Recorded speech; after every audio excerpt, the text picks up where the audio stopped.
ফুরফুরা শরীফের পীর আল্লামা ইসমাইল সিদ্দিকী চাচাজান হুজুরের একটা বক্তব্য আপনারা শুনেছেন, তাই না? তিনি আমাদের পীর মোর্শেদ, তাদের জুতো আমরা মাথায় করে নিয়ে চলি। কোনো সন্দেহ আছে?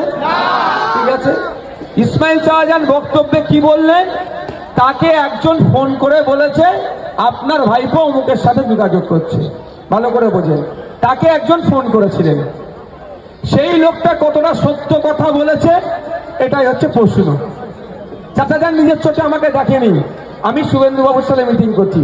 চাচাজানকে মধ্যখানে একজন কেউ বলেছে, এই মধ্যখানে যিনি বলেছেন, চাচাজানকে যিনি বলেছেন, সম্পূর্ণ অসত্য মিথ্যা কথা বলে আমাদের পরিবারের মধ্যে একটা বিভাদ লাগাতে চাইছেন। আমি আপনাদের দুটো তিনটে তার প্রমাণ দিচ্ছি।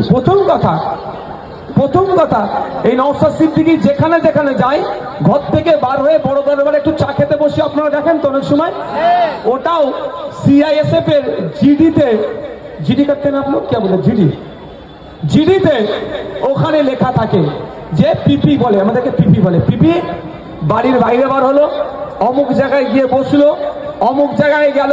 রাতের দিকে যদি কোনো হোটেলে খেতে যায় সেটা ওরা জিডি করে যে অমুক হোটেলে খেতে গেল বা অমুক জায়গায় খেতে গেল।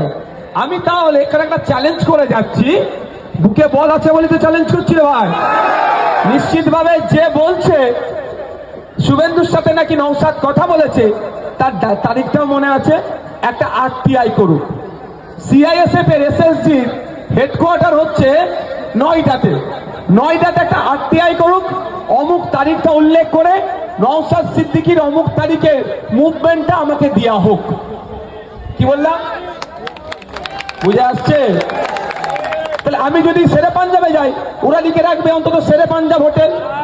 বুঝে আসছে কি বলছি ভাই? আমি আবারও বলছি, আমার মাথা মোদি মমতার কাছে বন্দুক দিইনি রে ভাই। আমি ওই জন্য মোদির নিয়ে আসা আইন ওয়াকফকে আটকে দিয়েছি, আর দিদির দ্বিচারিতার বিরুদ্ধে আমি লড়াই করছি। তাহলে ক্লিয়ার মেসেজ।